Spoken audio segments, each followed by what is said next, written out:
Good morning and welcome to the Effort Finance, where on a weekly basis we talk about finance in a straightforward manner. And as you can see, Ruvan or PJ is not with me today. It is a new face, but we'll get to Francois now. So every other week, myself and Francois have a discussion.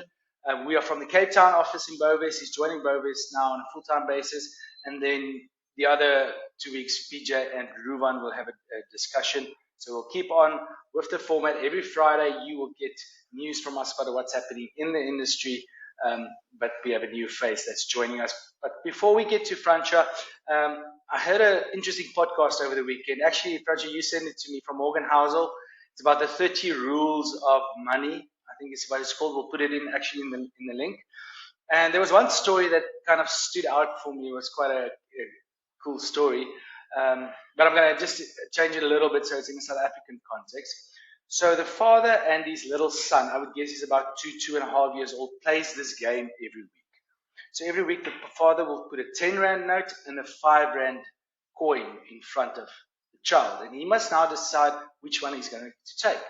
And the little boy takes the 5 Rand. And then the next week they play the game again, and the little boy takes the 5 Rand again. And so it goes on week by week. The little boy takes the 5 Rand instead of the 10 Rand. And then his older brother, typically like an older brother, comes to him saying, listen, are you stupid? Why don't you take the 10 Rand? The 10 Rand is literally worth twice as much. And then the little boy said, well, if I take the 10 Rand, Dad will stop playing this game with me. And I think that was such an interesting story and one we can apply in real life. And I think we neglect that when we negotiate, when we are in business, we want to squeeze as much as possible out of that single deal. But we forget about the deals in the future. You must always remember, if that person on the other side of the table, if they have another deal to do, will they come back to you?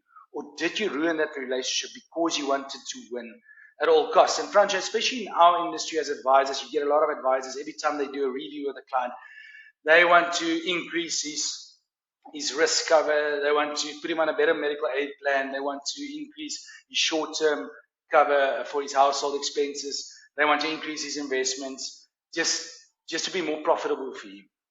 But is it really the best for the client? Are you not tarnishing that relationship with the client? And I think that's something that we as financial advisors and professionals must remember, but I think in life in general, it's all about the long game. If the other person on the table wants to do another deal, he must be willing to come to you. And it must be a win-win situation and not winning at all costs. And I think that story was such a cute story, just really illustrating that make sure the other person want to play, keep on playing with you as well. Don't ruin the relationship. Francois, then I'm going to give over to you. Quickly maybe just tell us, where did it come from? How long have you been in the financial industries? What's your field of expertise? And then enlighten us with some information that you can share with us this morning. Thank you, Francois. Over to you. Thanks, Geo. So I've been in the industry for 9 years now, going on 10. I studied human resource management at the University of Pretoria, and then I decided to do my honors in human resource management. So I decided to double down on that. And meanwhile, I was never going to go into human resource management at all. The biggest factor for me when I studied human resource management was the fact that I'll be working with people, and there was a psychological element to it. And I also loved the business part of it, because you still had your economics, your accountancy, all those subjects. So I really loved business and I loved working with people. And then financial planning was just a great fit, because I work with people, I work with finance. So it just came down. It was a perfect fit. And then I also studied my postgraduate diploma in financial planning through the University of Free State. That's basically that field of expertise, mostly investments. And then I've got a pet hate for debt.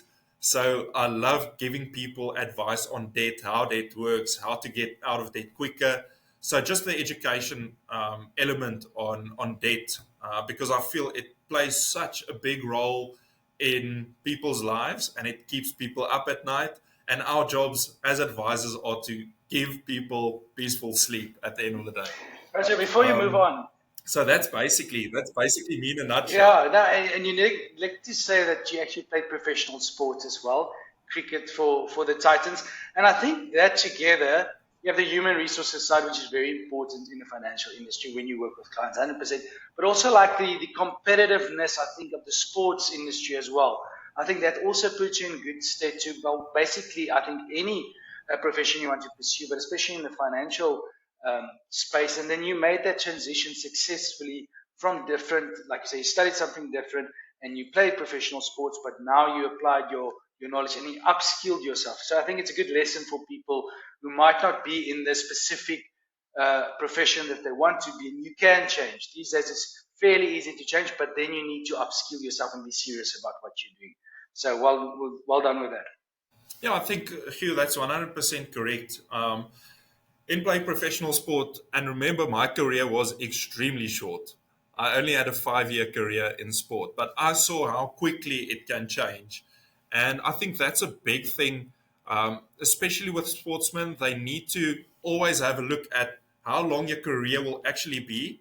And you need to accumulate assets as quickly as possible that will be able to give you a passive income for the rest of your life.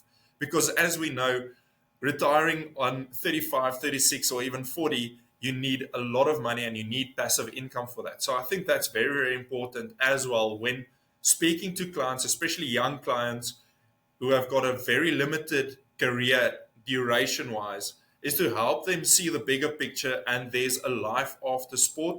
Because at the end of the day, 35, 36, 37 is old in the sports world, but it's extremely young in the business world. And people keep telling sportsmen 35, 36, 37, you're old when you're extremely young. And I think that, it manifests in their mind sometimes. And they forget how long your life will be after your career. Yeah, no, that's 100% true. And actually, the retirement age, I work with some of the rugby players, the retirement age on their pension fund is actually 35, which is interesting. But 100%, hopefully, now with you on board, we can get more sports person people to realize the importance of financial planning and not just spend it all when you are young. Yes, also enjoy your money. I also believe it's very important to enjoy your money, especially when you're young, but look after your future self. You can do both. You really can do both if you work on a very clever way with your money, and that's where we can assist as well. But Franchi, you have also something else, a chart of the week that you want to share with us. I think it's about interest rates you mentioned. Yes, so I really think it's very, very important for everyone to understand these two concepts and how they correlated with each other. And that is inflation and interest rates, because both of them affect us on a daily basis, right? So it's very, very important for us to understand these two concepts, how they work, and how they affect us on a daily basis. Now, let me just quickly pull up this chart for you. Here you can see that. All right. So basically, what we have here is the South African inflation rate and the South African interest rate. Now, as we can see, interest rates have spiked a little bit past COVID. As we can see, inflation and interest rates spiked after the COVID pandemic. So what we had was a period of very, very low inflation and very, very low interest rates. And this was basically just to keep the economy alive, for people to be able to afford their homes, afford their cars, to be able to have food on the table, right? But what we know is inflation runs basically onto various variables, and that is demand and supply. So what we had was we've had a lot of supply constraints over the past 2 years. And I don't know if you can remember the Ukraine Russian invasion, we had a huge oil spike. So what we had was we had less oil in the world, which spiked prices. And with that now, we've had higher interest rates. So we're sitting currently with a high inflation environment with high interest rates. So it's very, very restrictive.